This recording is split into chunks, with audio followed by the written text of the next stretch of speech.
the story of Moses, a man called by God in a time when the Israelites lived as slaves in Egypt. The king, Pharaoh, feared their growing numbers. He gave a cruel command.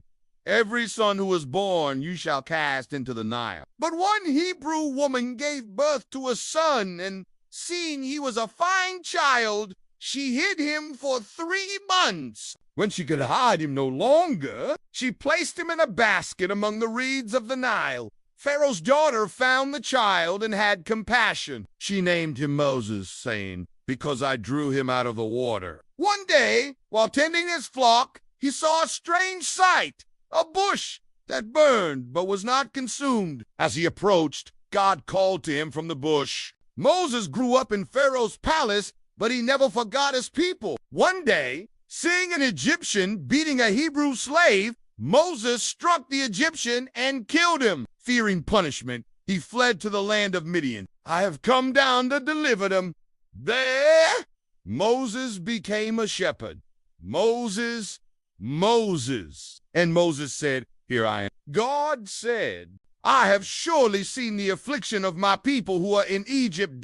Along with his brother Aaron, he went to Pharaoh and declared. He commanded Moses, "Come, I will send you to Pharaoh, that you may bring my people, the children of Israel, out of Egypt." Moses protested, saying, Pharaoh summoned Moses and said, "Who am I that I should go to Pharaoh?" But God replied, "But Pharaoh pursued them with his army." So God sent 10 plagues upon Egypt.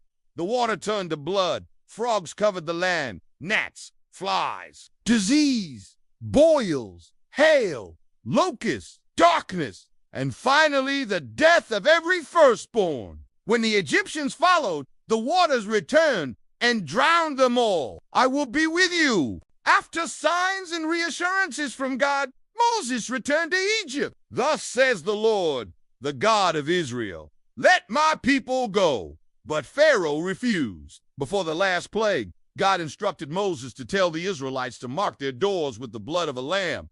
Moses descended and, in anger, broke the tablets, yet he pleaded with God. "When I see the blood, I will pass over you." That night the Lord struck down all the firstborn of Egypt. "You shall not steal. ... double quotes. Go, serve the Lord, as you have said." The Israelites left Egypt in haste, and the Lord led them with a pillar of cloud by day and a pillar of fire by night. He taught them God's laws, judged their disputes, and reminded them of God's faithfulness. When the Israelites reached the Red Sea, they were trapped. But Moses said, "Fear not, stand firm, and see the salvation of the Lord." Then Moses stretched out his hand, and the Lord parted the waters. The Israelites crossed on dry ground. On the other side, the people sang, "You shall love the Lord your God with all your heart. The Lord is my strength and my song, and he has become my salvation." In the wilderness,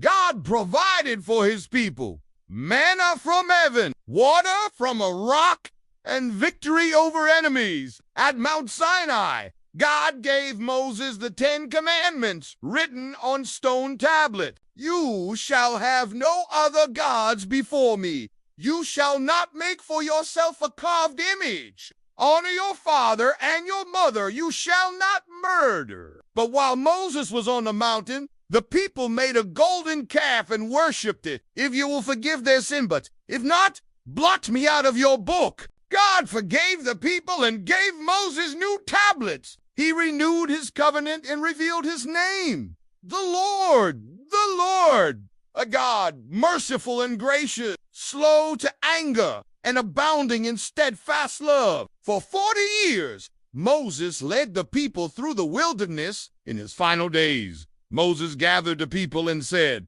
"Hear, O Israel, the Lord our God, the Lord is one." He warned them to keep God's commands and remember how the Lord had led them out of slavery. God showed Moses the promised land from Mount Nebo, but said, "You shall not go over there." Moses had once struck a rock in anger instead of speaking to it as God commanded. So Moses, the servant of the Lord, died there. and he was buried in the valley. But no one knows his burial place to this day. He was 120 years old when he died, yet his eye was not dim, nor his strength gone. The people wept for Moses for 30 days, and there has not arisen a prophet since in Israel like Moses, whom the Lord knew face to face. Themes from Moses' story. God uses ordinary people for extraordinary missions. Obedience, even when hard, leads to deliverance. God is patient and merciful,